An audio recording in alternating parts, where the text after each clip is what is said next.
Let's get started. Bakari, thank you so much for joining us for this. You are a superstar, and we're really very grateful to be able to have such an important conversation and, get your insights on so many things that are affecting our communities and our country right now. I'll say quickly for people who are tuning into Zioness for the first time, Zioness is a relatively new social justice activist organization for American Jews and allies who want to be participating in movements for social and racial and economic and gender justice in this country, in America, domestic movements, and don't want to check any piece of their identity at the door. Understand Zionism is inherent to the Jewish identity. It's Jewish liberation and self-determination. It's totally consistent with our progressive commitments. And so, we want to activate and empower people who had been feeling alienated from, movements, critical progressive movements that matter so much in our country, especially right now. So if you're not following us on social media, please do on Facebook and Instagram and Twitter. Please sign up for our mailing list. We're doing tons of awesome programming like this conversation. So it's really a pleasure to introduce Bakari Sellers. Bakari is a CNN commentator and political analyst, an attorney, a civil rights activist, and a trailblazing politician, the youngest Black elected official in America. Did I get that right? I was. I'm retired now, so yeah, it's all good. For the time being, you're retired, I hope. Yes. The youngest ever member of the South Carolina state legislature, named to Time Magazine's 40 Under 40 list, one of Politico's 50 Under 50 Politicos to watch, and an HBCU Top 30 Under 30. You're amazing. Graduated from the South Carolina public school system, went to Morehouse College, was elected Student Government Association president, and served on the college's board of trustees.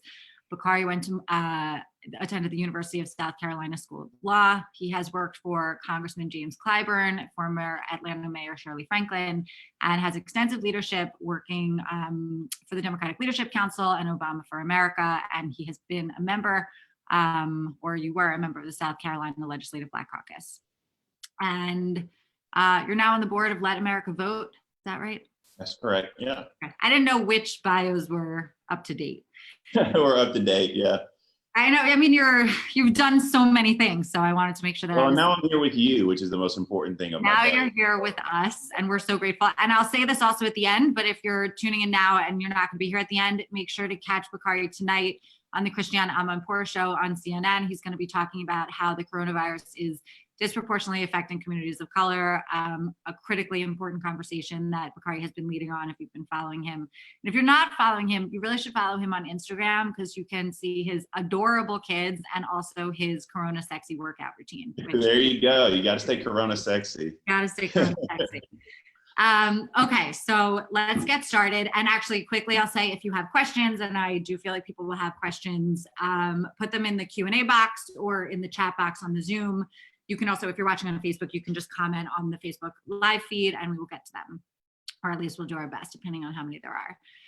So to frame this conversation, I think it's really important to note that 15 states have already postponed in-person elections or extended mail-in voting deadlines because of the coronavirus. 21 states and Washington, D.C. still have presidential primary deadlines between now and June 23rd. States with upcoming primaries are facing major challenges in staffing polls and preparing precincts for the health challenges of voter turnout, assuming the precincts even stay open. The Democratic National Convention has already been postponed, and the presumptive nominee has at least suggested that it take place virtually, which would be unprecedented. According to Axios, 2018 was a record year for election-related litigation, and 2020 is expected to surpass it, with both the DNC and the RNC filing lawsuits to advance their positions on state voting laws and ballot access. The confusion will be especially pronounced in split states where the governor is affiliated with a different political party than controls the legislature, and there are 13 of those, including Wisconsin, which had major problems in its primary a couple weeks ago, and we'll get to that. And this is all happening after years of partisan gerrymandering has fundamentally changed the composition of swing districts. The media has been denigrated with express intention to undermine public trust, except Bakari, who we trust physically. And new and creative voter suppression tactics have been adapted for this current health crisis. And we know unequivocally at the same time that foreign adversaries are interfering in the integrity of our election system. So we are prepared for a very light conversation today. No. I just want to say a really quick note. Zioness is a 501c3 nonpartisan nonprofit organization. We cannot and do not endorse or oppose candidates for public office, but we can and I think must describe and discuss the increasing challenges to a healthy, functioning representative democracy. As activists for equality and social justice, we think this is really one of the most important conversations that Americans can have. And so again, Bakari, thank you so much for joining us. Well, thank you for having me and framing the conversation as such. That was very Cuomo and Cooper-esque of you. That's the nicest thing anyone has ever said to me. No, it's an interesting conversation, and I'm appreciative of your movement and everything that you're doing. Getting off the couch and being a leader, and ensuring that other people within your organization are leaders as well. We need as many people on the field now as possible, because you outlined many of the issues that we've had, and I'm looking forward to dissecting those. So shoot. Thank you. Okay, Bakari, as a political pundit, you have had the opportunity to engage and debate, and you've been very respectful about it, I think more than I would be able to, with a variety of views on the strength and health of our democracy. And I'm curious, how you would actually grade our democracy right now. Do you think our institutions are holding up, basically, or do you think they've been eroded to a point that's going to be really hard to come back from? Well, I think that right now you have to look at the status of our institutions and grade them as holding up extremely well. It's hard to grade an institution when they're thriving, when everything is rosemary and sweet. But when they're under attack, as they are fundamentally every single day, I can honestly say that I'm very proud of the way that members of the media, not all, but some, are standing up for themselves and fighting for what they believe to be truth and justice. There's a difference between journalism and broadcasting, though, and I think that it's very necessary for your viewers to understand that, and everyone listening to this webinar to understand that. Journalism is that search for truth, that search for fact, and broadcasting is just giving people an unabashed vessel and forum by which they can spew anything. And we do see that in certain places, which is not healthy. But I do believe that overall, we'll see as we get through this, that we're extremely healthy. In my family, we have a saying now that I'll encourage you to adopt. It's WWFD. It's what would Fauci do? So that's pretty much what we're living by, and we garner our truth and utilize that individual responsibility to find as much out about this virus as possible. I can understand the unique thing about most Americans is that you can go to the 435 different congressional districts, and I guarantee you that in the overarching majority of them, these individuals will love their congressman and hate the United States Congress. And a lot of that has to do with the fact that as an institution, we've seen a great deal of gridlock. This is not a new phenomenon, but instead around 2008, I would say, January of 2009, with the election of Barack Obama, you began to see a great deal of pushback, and you saw the emergence of the Tea Party, et cetera, et cetera. And so you see these factions bring, particularly the United States Senate, to a grinding halt. So I think as an institution, you would hope that it would do better. But even under assault, I give our, and this may be my youthful naivete or optimism. Important to have that. Yeah, to say that I'm not yet jaded by reality, to say that I still have faith, not necessarily in what we were or what we are, but what we can be. And I think that is what keeps us hopeful and keeps us pushing towards the future. You say you're not a politician. Oh, you like that one. You can steal that line when you run for office. That's a good one. I'm not running for office. I get to work with electeds, and it's great. Oh, but let me tell you something. You mentioned something amazing about just my job and being able to work with people. One of my good friends on TV, and this throws people off, but one of my good friends on TV was Kayleigh McEnany. Kayleigh and I were the two youngest people at CNN for a period of time, and then Simone Sanders was young as well. But me and Kayleigh, after shows, we would literally get into it. I mean, we would be on Anderson on these 6, 7, 8 person panels, and we would get into it because we just looked at the world in vastly different ways. However, afterwards, we would go have a glass of wine. I mean, we were able to kind of leave it on the playing field. To see her ascend to this level, I'm grateful for her success, although I still have trouble with individuals who do not necessarily abide by the premise that facts and truth actually matter. And so my job is to not denigrate her personally, but to still push back on what I believe is an unhealthy tactic. I mean, it's so interesting that you say that because I talk a lot about how people used to be able to be friends with people who were of a different political persuasion. And I feel like we've lost that. It's become so difficult. Like, as you said, we're looking at the world in vastly different ways. It's very hard to find common Well, ground. a lot of that has to do with something that you outlined earlier. I would always tell people that the dirty little secret that leads to our partisan bickering is gerrymandering. It's not the sexiest thing on earth. But right now, people, you don't have to run in most places. I mean, in New York, you don't even have to run in general elections. You just run in Right. primaries. In the South, you run in Republican primaries, and you don't have to work together. For me, what helped me get through this, and what makes me better on TV dealing with Rick Santorum, for example, who sees the world completely different from the way that I see it, is that I had to work with Jeff Duncan, who's now a member of Congress, Tim Scott, who is the lone Black Republican senator, Mick Mulvaney, who's the former chief of staff who got fired over while he was actually on an airplane flying, and now he is the envoy to Ireland. Nikki Haley sat right beside me. She's still a friend. We text and talk about once a week or so.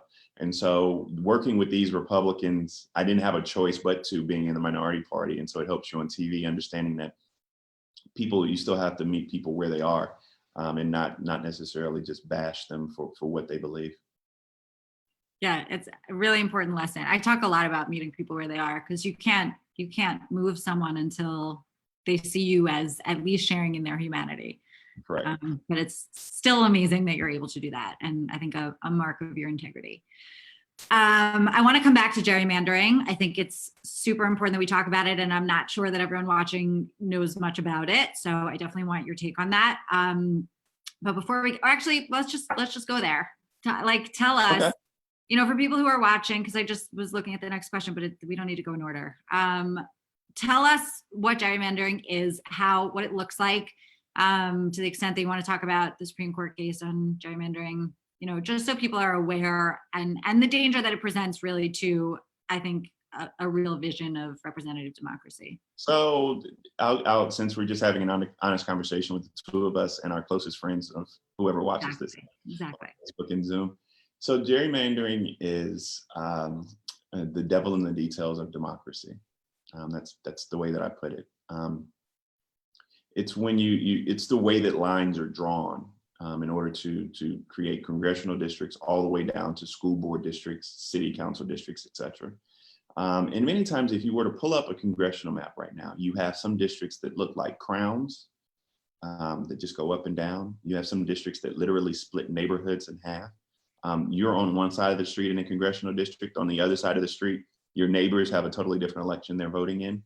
You have districts that they're not supposed to jump bodies of water. You have districts that are packed. I'll share this with you. It's something I get criticized about because it's true, but I get criticized from my colleagues on the left. There's been an unholy alliance between the Republican Party and the Congressional Black Caucus. And it drives me crazy because what happens is you have Black Caucus members who pack their district with Black folk, Republican members who gladly give them away. And so you'll have districts that have 40, 50, 60% African American, that it does not need to be that packed. That BVAP does not need to be that high.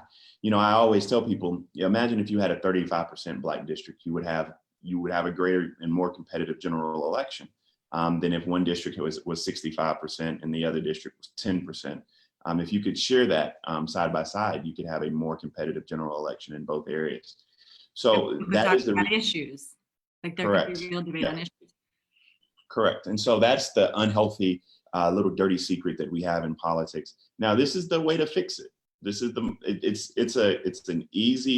easy for me to point out the problem. It's easy for me to give you the solution. It's hard to implement the solution. I'll tell you why. The reason that gerrymandering occurs is because we allow elected officials to draw their own lines. And elected officials, their number one job, even if it's your father or your mother who's an elected official, their number one job in America is to get reelected.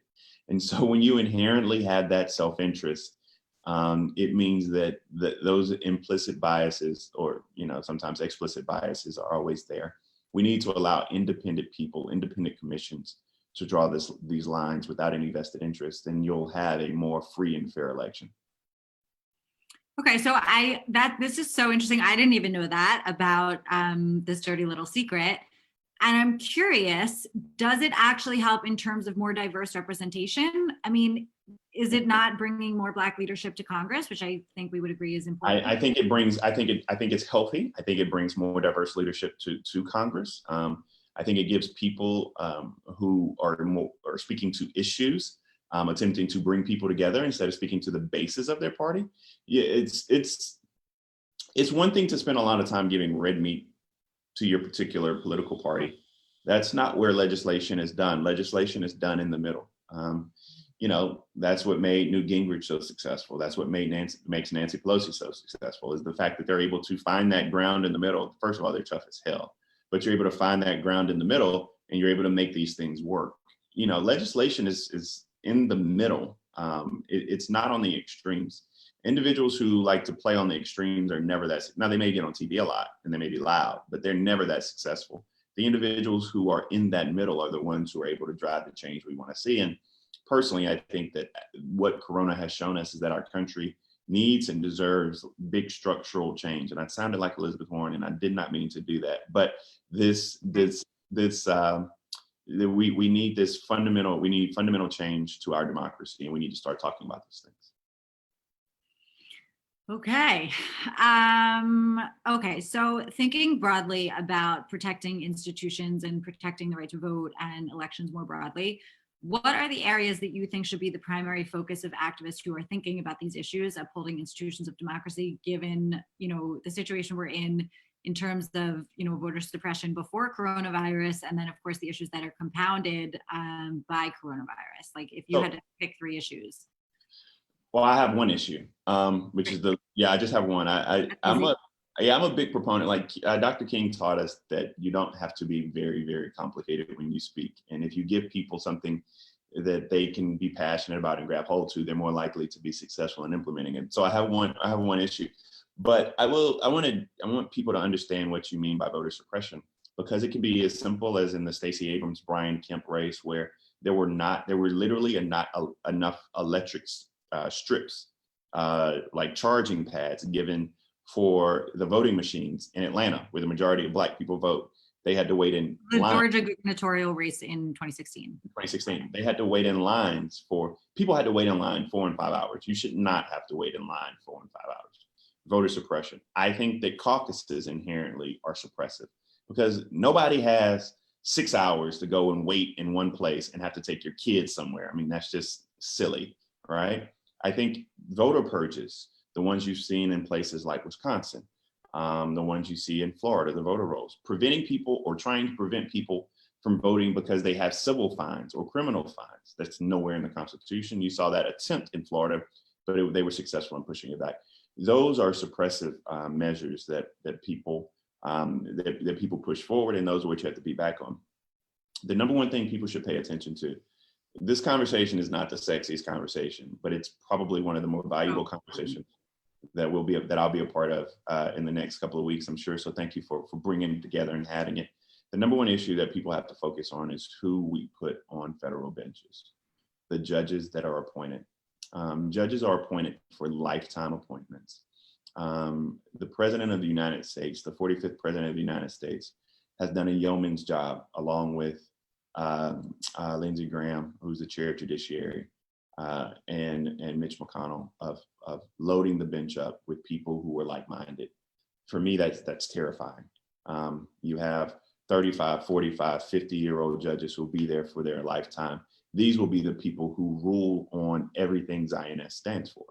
Every single thing that you went down, all of those rights that you believe are inherent, the same ones that I believe we're entitled to, are the rights that they will be able to rule on. And so one of the things that I'm very, very peculiar about, and something I look for in all of my candidates, particularly those who are running for president of the United States, is who will you put on the federal bench? Who will you nominate for the Supreme Court? So when I say my now Lame's out at night, my now lay me down to sleep, I say a special prayer after my family and everybody else for Stevie Wonder, of course, and Ruth Bader Ginsburg. Like those are two people I want these prayers. I want to put bubble wrap around to make sure that nothing happens to them. We can't afford, over the next 6 months, we can't afford for anything to happen to Ruth Bader Ginsburg. The future and the fate of the court. You think Kavanaugh and Roberts actually has been a better judge or justice than most people would, from my political persuasion, would give him credit for, or thought he would be. But Kavanaugh and Roberts are very, very young. They'll be there for a lifetime. Yep. We did a webinar last Friday, a Shabbat event with New York Attorney General Tish James, and we were talking about. Tish is so dope. I love Tish. She's awesome. She's awesome. And we talked about this on there actually also, and she approved of this. She's a superstar and a total Zioness. And we were talking about the new composition of the court and how it's going to affect women's rights. So, the conversation was about states instituting some sort of abortion ban during the pandemic. And it seems like there's a lot of pretextual behavior happening because of the pandemic. So women's rights are, being abridged, and civil rights, elections, voting access is being abridged. And, in Wisconsin, and I would love for you to reflect a little bit on what happened in Wisconsin a couple of weeks ago.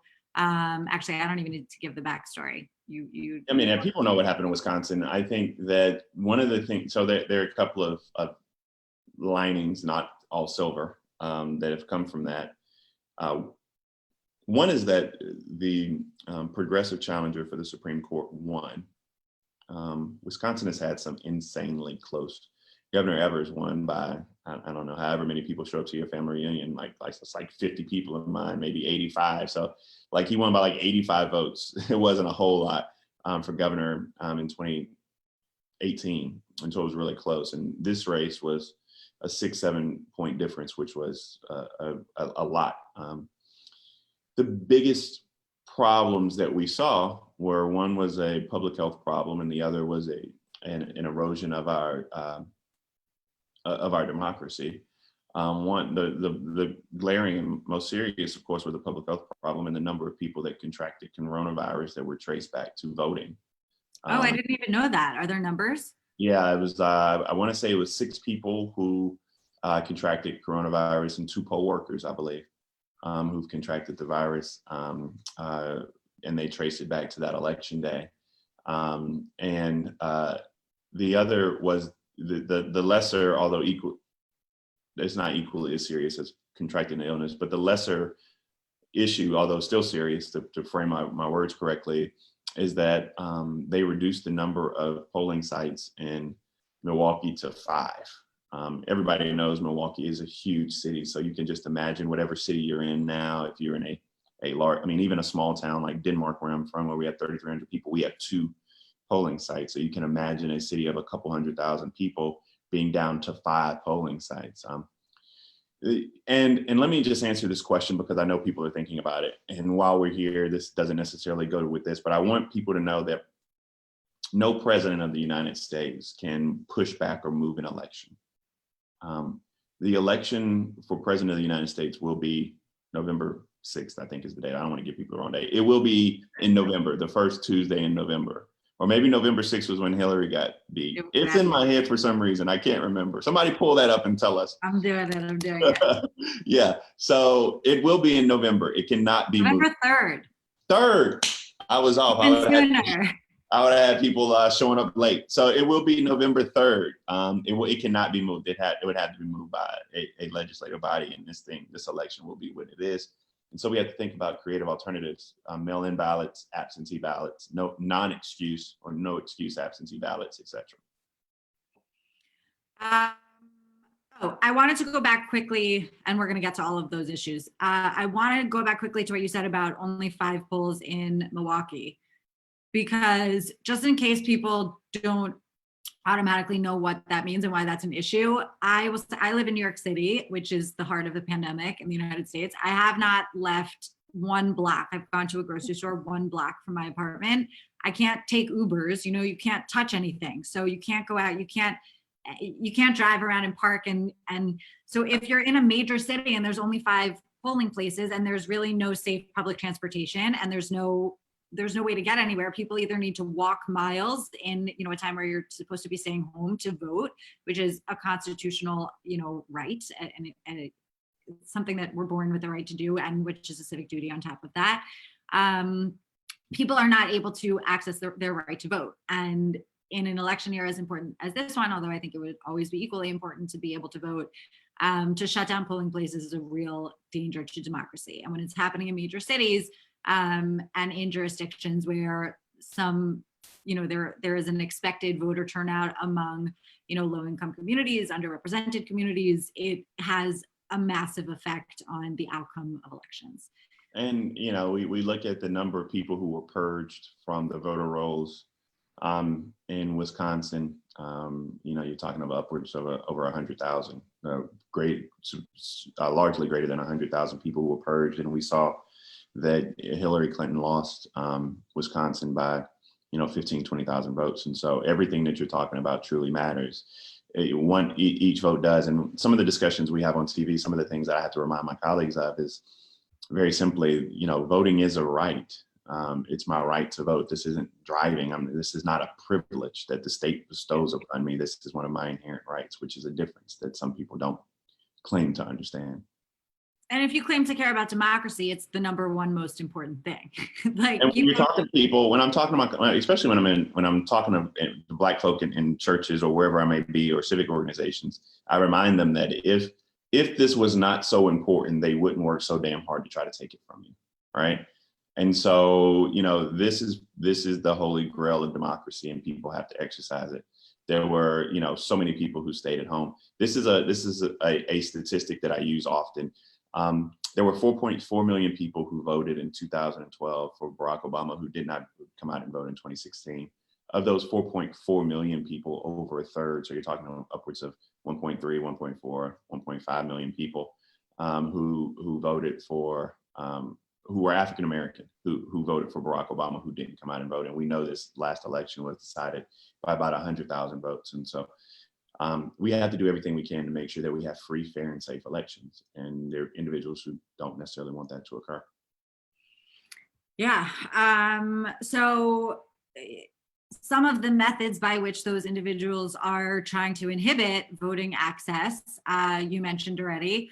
One of them is about, relates to a conversation on mail-in ballots. So everybody knows about absentee ballots, and now there's a sort of new conversation about basically expanding absentee ballots to just anyone can mail in their ballot. And you don't have to be absentee, you just are mailing it in because it's a safer way to vote. One of the conversations that I really don't think is getting enough attention when it comes to the mail-in ballot conversation, we know there are people who don't want there to be mail-in ballots, period, don't want this to be a national option.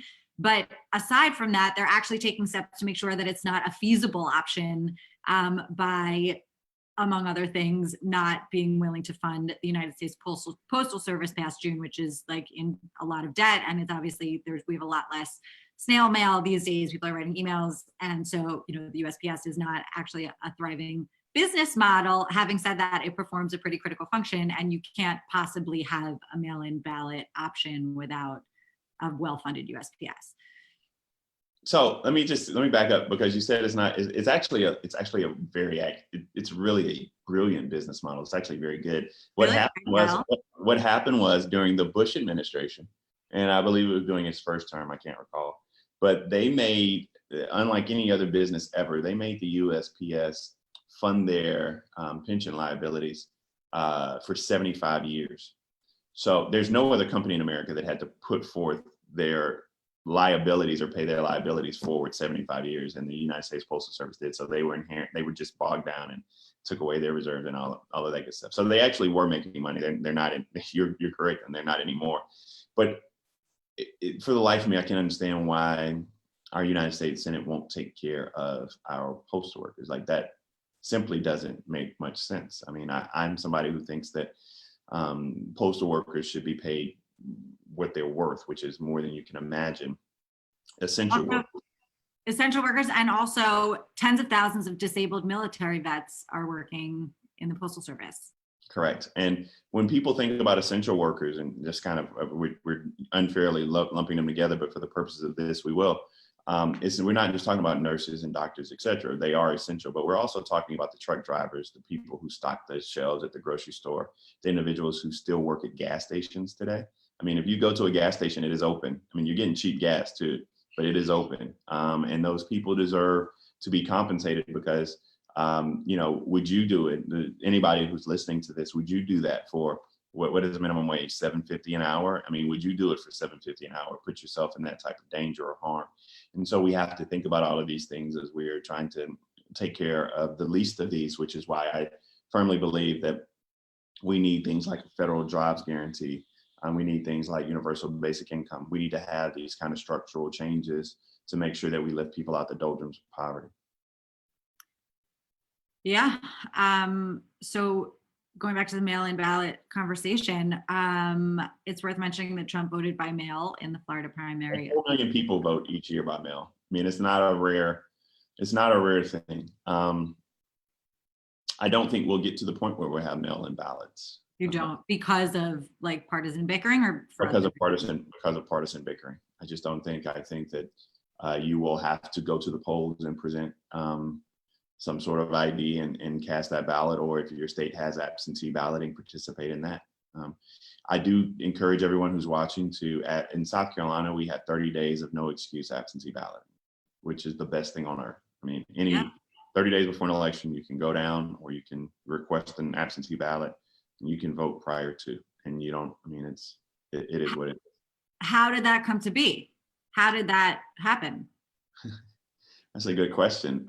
We did it while I was in the legislature. It continues? I'm now? sorry? It continues now? Okay. I mean, it was something that didn't get caught up in partisan bickering. It was a good idea. So there wasn't any partisan reason.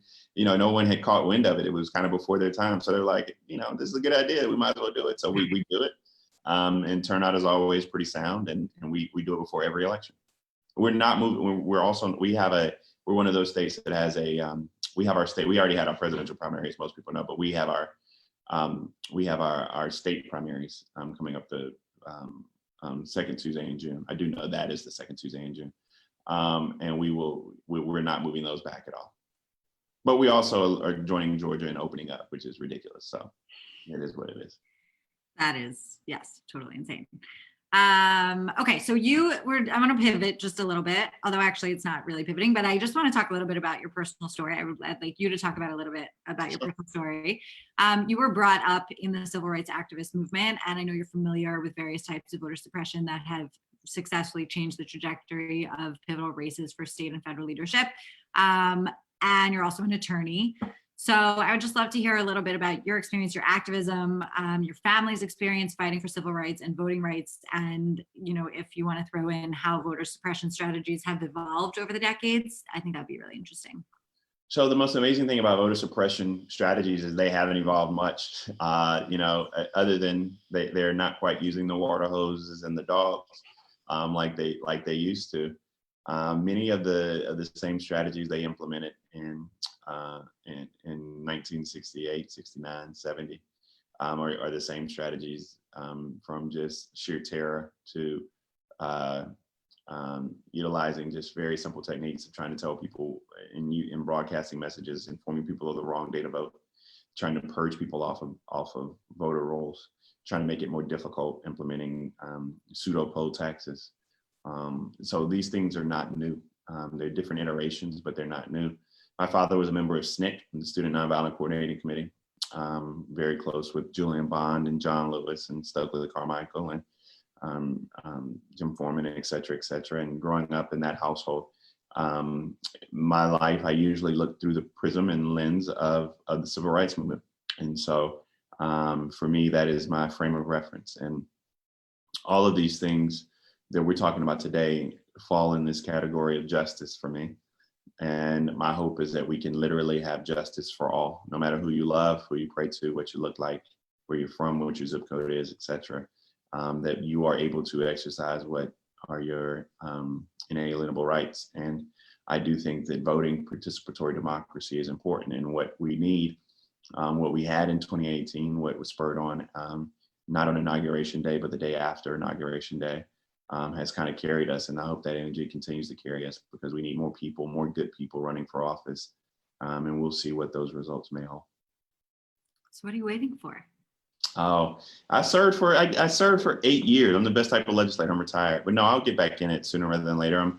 I speak to some cool people every day. I'm very close with people like Kamala Harris and and others, and we'll see where she ends up, and we'll see what happens in November, and we'll kind of proceed from there. Okay. So we already talked a little bit about Wisconsin. I want to talk a little bit more specifically about the issues that you mentioned in terms of the voter suppression tactics. Like when you talk about purging people from the voter rolls, and I don't know if you mentioned voter ID. I don't think I heard it. I know that sounds. I hate voter ID, but. But what? Nothing. I've lost that battle. I was actually I was on the election law subcommittee in the South Carolina legislature when we passed our voter ID legislation. We actually passed very similar voter ID legislation to what they had in Indiana. Indiana was the first state. Now, all of these bills, which are draconian in fashion, from reproductive health to assaults on your democracy, et cetera, usually come from one think tank or organization known as ALEC. It is, the conservative think tank that pushes forth all of these ideals and ideologies, which make it difficult for people to access the ballot, whether or not it's voter ID or limiting the way that you can request an absentee ballot. These very, what people would consider to be small pieces of legislation tend to chip away and erode that democracy. Why is voter ID a problem? People are like, well, you should just be able to vote anyway. Well, voter ID is a problem if you're older, you don't have a birth certificate, you don't have a driver's license, or you've misplaced your driver's license. Well, what are you supposed to do? You have to go through that extra step of calling the Department of Health and Environmental Control or whatever it may be to get your vital records to do all of these things. What happens if you come from a poor state like Georgia, Mississippi, Alabama, Arkansas, Tennessee, South Carolina? You can't charge for those IDs. So you rather pay people. You rather make those IDs free.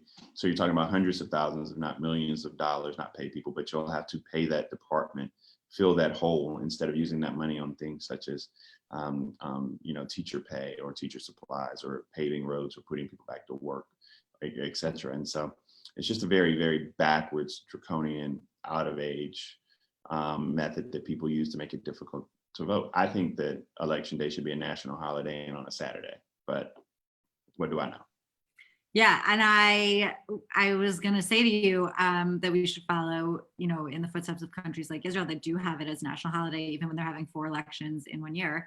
They seem like they're voting every other week. they're voting all the time, and it's always a day off.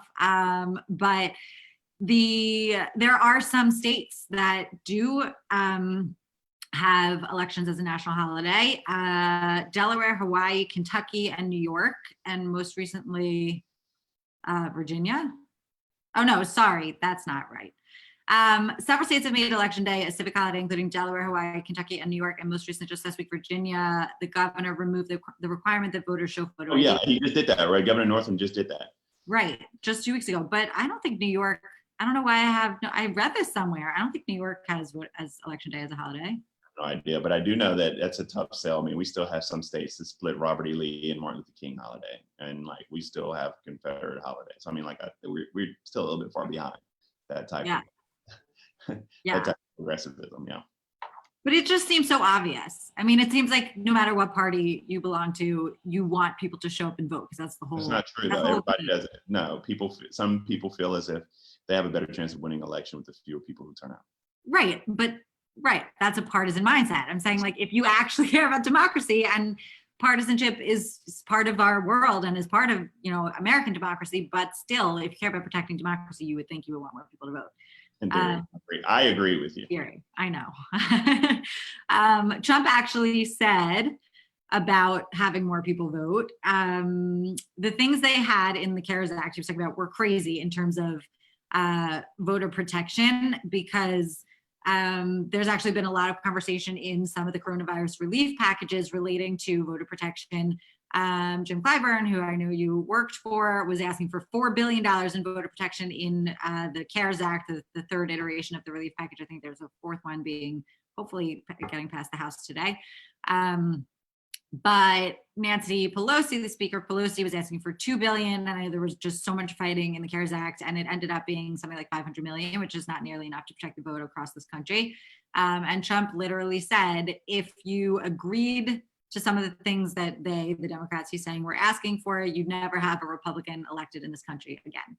So to go to your point, some people really don't want the vote. Yeah, I mean, I think that, I mean, you still have, you still have HR1, which is still one of the bills that's sitting over on Mitch McConnell's desk, which, does a lot of things like fully funding our elections and making sure that we prevent foreign interference. Who would not want to pass that? Well, there are people who don't want to pass that. Russia has already stated that they've, let me not say they've stated, however, our intelligence agencies, the deep state, whatever you want to call them, have come to the conclusion that they will be participating and interfering in our election cycle again. And people are already starting to do that. And so we need to make sure that we can steer clear from that type of interference. And we refuse to protect ourselves against that. Yeah. So how do we have a democracy when we know for sure that foreign government adversaries, frankly, are interfering in our democracy, and our current administration is not interested in confronting or exposing that threat? I mean, do you actually, I hate to be this. Yeah, I mean, you have a democracy because now in November 3rd, we have an opportunity to Nailed it. Yeah, we have an opportunity to go and elect new people and toss out the ones we don't want. So we have the very fundamental essence and elements of a democracy. We just have to execute, and now the responsibility is ours. Okay, so you're truly not worried that Russian interference can change the outcome of our November elections? I believe that Russian interference can change the outcome of an election. However, I do believe that we can overcome that. Okay. From your mouth, my friend. When the president of the United States claims that vote by mail, again, a system he himself took advantage of in the Florida primary last month, when he claims that vote by mail would threaten the integrity of our elections, is his goal to, quote, undermine public trust in our election system during a crisis by misrepresenting the threat of voter fraud, as Senator Mark Warner claimed? And just a corollary to that question, as a member of the media, which, prominent member of the media, which is constantly being attacked by this administration in order to undermine, it's the people believing in the truth of what the media is telling them. What do you think about this in terms of public trust? So I think that's giving the president of the United States a little bit too much credit. I don't like to extend that much credit. I don't think that he does things with any type of plan in mind. I think this is something that he was like, oh, hell, this is a bad idea. I don't think anybody even told him or reminded him that he voted by mail. I just think that he believed it'd be a bad idea because of what we fundamentally thought about was the fact that more people would be involved in the process. And I do believe that he would like to limit it to as few people voting in the process as possible and to limit it to his voters. And so I don't want to give him some kind of pinky in the brain type of sinister, he planned and coordinated all of these things. I don't think it was that. I don't think he was trying to erode public trust in something that people are pushing for. I think he made a flippant comment. He's not as calculating as that. For example, just yesterday, he took a swipe at Governor Kemp and saying Governor Kemp opened too early. That wasn't because of any public health belief or part of a public health plan that he had, because Governor McMaster in South Carolina is opening up early too. And in their private conversations, he told Governor McMaster he was doing a good job. The reason that he took that swipe at Governor Kemp is because they still have a bickering and a falling out and a pettiness over who was appointed to the United States Senate down there. It wasn't Congressman Collins, who the president had been pushing for. And so his politics are more emotional, resentful, and less thought out than giving him credit for having a plan to erode public trust. I also think he just hates the media when he's not being flattered. That's just who he is. And so no matter who you are, and he particularly hates women who hold him accountable. That is one of the isms that are pervasive throughout this White House. Mm-hmm. Okay, fine. I hope you're right about all of this. I really do. By the way, I should have prefaced this. This is just an opinion, and I had the same opinion that Hillary Clinton was going to be president of the United States. So take it for what it's worth. You're wrong about everything. I'm wrong about everything. I will say for people listening that when I asked Bakari to do this webinar and he said, sure, what's the topic? I said, Bakari, I need you to tell us how we're going to save democracy. And so I have no less of a standard now. That's still the expectation from this webinar. So Good. If you think we're going to be cool, I believe you. Yes. So I want to take this opportunity to strongly encourage everyone watching to fill out your census. And Zionet's going to send out an email after this with links to Bakari's book, which I want to talk about, and also the census form. Please make sure that you've done that. The census is so important for so many reasons. I want to have Bakari talk about it, but I first want to just quote Stacey Abrams, who he mentioned, who ran for governor in Georgia in 2016, and she's a pretty cool superstar. She was talking about this. She's doing a lot of voter protection work right now. And in talking about the census, she said, even as we shelter in place, we have an obligation to ensure a full, fair, and complete census. For people who don't understand the importance of the census, this is really important. Our democracy works based on an allocation of political power. That allocation happens when we draw the line and say, this is where you get to pick the people who will speak for you. The census tells us where the lines can be drawn, and if you are invisible, they will draw those lines around your power and they will erase you. We need an accurate census so we can be seen and we can be represented. So, Bakari, I'd love for you to talk about how the census can really be a tool. Well, add something to that brilliance. No, she's beyond. I know, she's good, but beyond what she's saying about the census moving forward, just generally speaking, how and I want this to be really digestible for people because I feel like I mean, the census is mandatory. You have to fill it out. But if you haven't done it yet, or if you're putting it off, fill it out. Don't forget. And Bakari, I would love for you to talk about how the census can be used as a tool in the advancement of social justice. The census is how we're counted. So that means we can tell which states are going to get more representation, which states are going to get less representation, how many people are in a particular district, where you are in a particular district. First of all, being counted and coming out of the shadows means that you actually have a voice. And I'm not so worried about the people who are on this webinar filling out their census, because I do believe they will. I'm more worried about making sure they go out and leave the confines of their homes and their comfortability and knock on doors of others in your Hispanic communities that you don't venture to often. But you should go and knock on doors and help them fill it out and let them know that no one's going to come get you for filling it out, and bring people out of the shadows and make sure that they're counted. That is the only way we ensure that the diversity that this country enjoys is actually reflected in its politics, and the activism that we push for is something that bears fruit. The reason that we have to do it and have to do it now is because the census and lines dictate power for 10 years at a time. You were stuck. You were literally stuck with your current representative, with the elected offices that we have, and with the dynamics that are drawn if we don't participate, or if we fail to listen to exactly what you're saying. Fill it out, and fill it out now, and take a little bit of what I'm saying by going out and extending that hand to others at your churches or synagogues, at your workplace, etc., to make sure they're filling it out as well. So how do we help people do that in this time of coronavirus? How do we get the word out when we mostly can't knock on people's doors? Well, right now, we have to find innovative ways to continue our activism. The digital age is upon us, and so we have to utilize that in the same way that but we're not disconnected. We're just socially distant, right? We're not socially disconnected. Yeah. So we just need to make sure that we're very focused and cognizant of it, and utilize.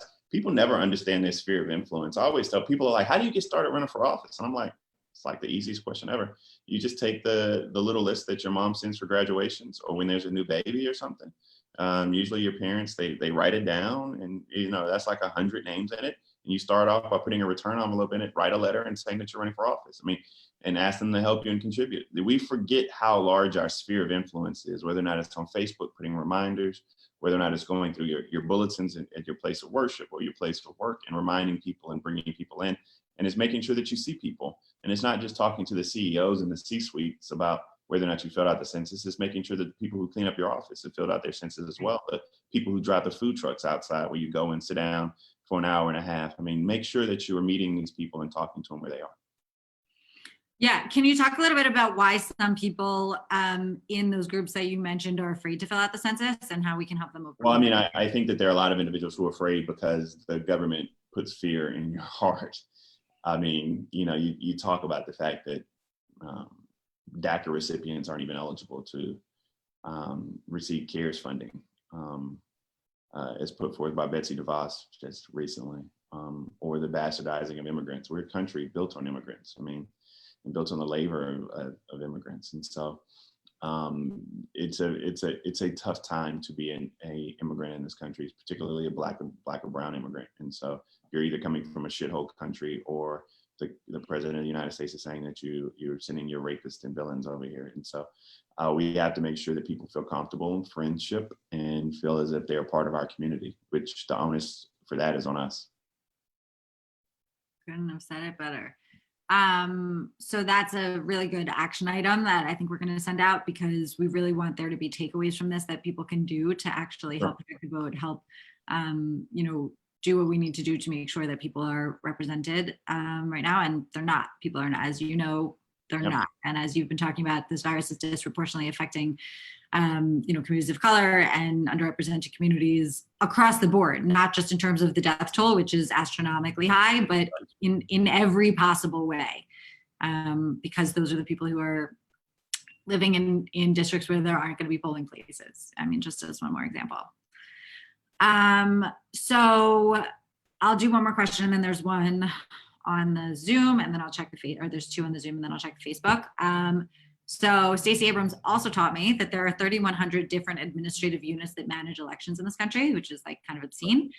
So if voting systems change, even in a good way, which we hope for over the next few months, given the pandemic and the health risks of actually going out into the world to vote, I know Bakari does not think that's likely, but I'm still going to hope for it. We need a massive voter education campaign to make voters aware and comfortable that if they take advantage of new and safe ways to cast a ballot, that their ballot will ultimately be counted. And that is especially important for the same communities that we were just talking about who have faced disenfranchisement in the past. So, I mean, do you think we have capacity? And I know, again, you don't. We always have. The question of the United States is never one of capacity. The question of to build the infrastructure to do a massive voter education campaign. Well, I mean, what I just said might be BS, because I also thought we had the capacity to test people for coronavirus, and it appears we. Fair point. I don't know. I'm thinking about this as we go. I do believe we have the capacity. I don't think we have the willingness. Right. Which is a separate question. I actually do think we have the capacity to test too. I think there is also a motive to not test, because you don't necessarily know the instances if you don't test. So I do think we can have the capacity. We don't have the willingness. So I think that this is something that we're going to have to do, and why organizations like you are just so important, because you're going to have to step in the gap where the government chooses not to. It's not that the government cannot. We're not in a third world country, but the government chooses not to. And so you have to step in the gap to do voter education, which is something that's necessary. And so do you, as a member of the media with a way bigger platform than I do, which I know you will. But I know that's why I'm here with you today, and I'll do anything you ask me to do. Thank you. Back at you. So, okay, before I go to the Q&A in the webinar and on the Facebook, are there any other practical things that Zionesses can advocate for to fight for fair voting rights in November? Anything? I mean, I think that you can do candidate training to make sure that at the end of the day, we have good people who are running for office who espouse our values. And I think that Zionists can look at the people putting forth on federal benches to make sure that they ascribe or check boxes that you agree with. I mean, I think you're not saying a judge is good or bad, but you're just letting people know where this judge stands based on their history on this or that, and let people make their own decisions. Those are two very simple things, which I think are very necessary. Okay, sounds good. I hope everyone's paying attention. I'm going to quickly pull up the link to purchase Bakari's book that's coming out in a couple weeks, the end of May. May 19th. May 19th. It's called My Vanishing Country, and it sounds amazing. I already pre-ordered it on Audible and hard copy. Zioness is going to have some copies that when this ends, Bakari is going to sign, and we're going to hopefully do a book club with him, since he just said he'll do anything we ask. So we're going to do a book I'm excited about that. I look forward to it. Whenever we can do a book club, I'll be there. Amazing. Well, it would be virtual, but I want to have signed books to send to, when we announce it's not going to be for a little while, to send to people who want the book, signed copy of Bakari's book for the Zioness Book Club. We did actually a book club last night with Rabbi Denise Egger, who's a board member of ours, a trailblazing LGBTQ rabbi, the first LGBT rabbi to head the Central Conference of American Rabbis. She's really an extraordinary leader, and her book is Where Pride Dwells. But My Vanishing Country on May 19th. And tell us a little bit about the book and what made you want to write it. It really sounds incredible. I know you got it yourself on Audible too, which is extra fun. Yeah. First of all, Audible reading books is one of the hardest things. Reading your own book is one of the hardest things you'll ever have to do. You spend about 3 or 4 days in the studio. Your voice is leaving you, and by the end of it, you forget how to read. You're like, oh my God, I don't even know how to read this. So thank you for allowing me some time to talk about it. It's my entire heart. I actually have a copy of it. My entire heart is in this book, and it has a really dope little picture of me from when I was Cute. 6 or 7. But it talks about growing up in the poor rural South and being Black in the poor rural South and coming of age. And I tell people and remind people that my life has been bookended by tragedy, whether or not it's the Orangeburg massacre where my father was shot and 3 were killed, protesting a bowling alley, or whether or not it was the Charleston massacre where my good friend Clemente Pinckney was gunned down and murdered, along with 8 others in Bible study. And it talks about everything in between and those life lessons learned. I talked about dealing with my anxiety in here. As we got near the end of writing this, my twins were born, and I talked about the difficulty that my family went through with that, and my wife almost dying during pregnancy, almost bleeding out and hemorrhaging and going through many of the same problems that many Black women go through in this country. And so this is a very truthful, unvarnished look at what it means to grow up in this country that, for the most part, is vanishing before our eyes, and what we believe to be the old ideals that we ascribe to, the things that you do: hope, love, truth, justice, and peace, and finding some energy and trying to continue that battle to make sure that those things are true for my children. Low key, just like this conversation. Yeah. It's a dope book, so I hope people pick it up. And it was hard to write. It was hard to get signed. I got turned down over 20 times. I was trying to write a political book on, talking about my perspective of a Trump presidency and election and everything, and nobody would buy it. And so HarperCollins brought me in, set me down, and wanted to know more about me because they enjoyed who I was. And they said, "Oh, you got to write a memoir." I was like, "I'm 30 something," and it turned out to be pretty cool. Yeah, you have to write a new memoir every 10 years now. Apparently, goodness, the pressure. My Vanishing Country 2. My Vanishing Country. Hopefully, by the time of the 4th iteration, the country will have unbacked. It will reemerge. The country will have reappeared. Yeah. I mean, it's so relevant now, everything you're talking about. I feel like, following you, and everyone really should follow Bakari on Instagram. I feel like everything that you're posting about our contemporary, political debate and this health crisis, you're hashtagging My Vanishing Country. I'm like, yeah, I haven't even read the book yet. Yeah. And the title is so relevant and resonant with all of these challenges. Like a little piece of people are like, so, why are Black and brown people dying at a larger rate? And I'm like, you just can't look at the illness in a vacuum. You have to look at the fact that you grow up where brownfields are, where there are these environmental injustices happening, where you live in a food desert, you don't have access to clean, to healthy meals, you have asthma, diabetes, all of these preventable diseases, and then you have a pandemic. So it's more likely you will die sooner at a higher rate than your colleagues. Yeah, and I will definitely be watching. I was just checking to see if there are any questions on Facebook. I think you answered the questions that came through from Zoom. You got a little quieter. I don't know if there was a volume thing or if I did it, but you got a little quieter. It might have been me trying to a little dramatic about that. I'm more emotional. Yeah. So I was going to say that's another really good reminder. I will be watching tonight at 11. Bakari will be talking about this. It's on CNN and PBS. So tune in to PBS if you're here in the States. If you're watching from around the world, tune in to CNN. Okay.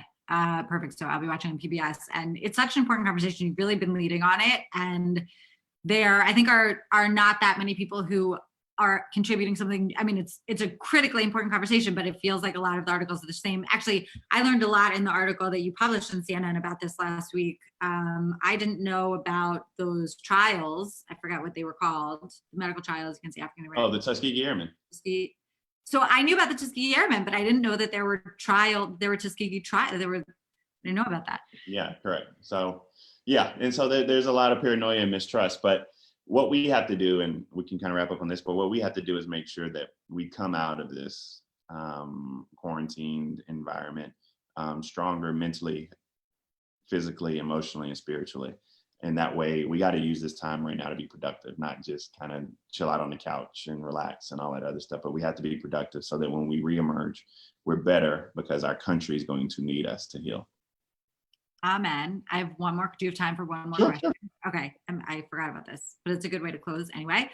As you know, Zionists exist because so many Jews and allies of Jews like yourself have been really feeling alienated from a lot of progressive spaces because of the anti-Zionism, anti-Semitism that's manifesting there, and that's very exclusionary. And we've been able to really empower people who had been feeling misrepresented or unrepresented and unwelcome in justice spaces that matter so much right now. And for our activists who feel found and seen and like they're able to be part of movements that they care about, it's so important to see leaders who have the courage to stand with the Jewish community on some of these issues. And you are just an extraordinary leader who has been an extraordinary ally. So I was just hoping you could reflect a little bit on that.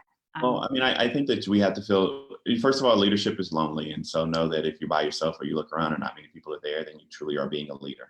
And just understand that if you stand on the side of what you believe to be just and right, and it's something that makes your heart beat, then you will be able to sleep comfortably at night. For me, this is not difficult at all.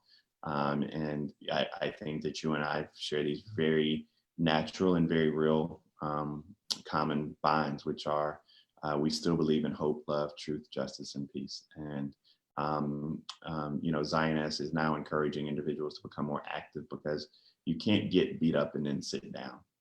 You have to be willing to get off of the stool in between rounds and come and fight back. That doesn't mean don't take care of yourself. You need to make sure that you are healthy mentally and physically and emotionally, but also make sure that you're prepared to go out here and fight for what you believe in and fight for what you love. There's a generation behind us that's dependent on us. Thank you. There's a reason why this guy has gotten every 30 under 30, 40 under 40, 50 under 50. I feel like there's no more awards left for you. I'm 35. What am I supposed to do now? There's nothing else to get now. So we just keep working. You just have to start writing, the next iteration of the memoir. Thank you. Thank you so much. I can't wait to see what you do between now and the next book that you write. I feel like there's going to be so much stuff. Well, the next thing I'm going to do is we're going to have a happy hour book talk when this comes out and we're able to see each other. Excellent. Excellent. Thank you so much for doing this. You are amazing. I will be seeing you tonight, even though you won't be seeing me. And I hope lots of our listeners are also there with you. Thank you for everything, Bakari. Have a great day. Take care. Please stay safe. You too. Stay safe and healthy. Bye-bye.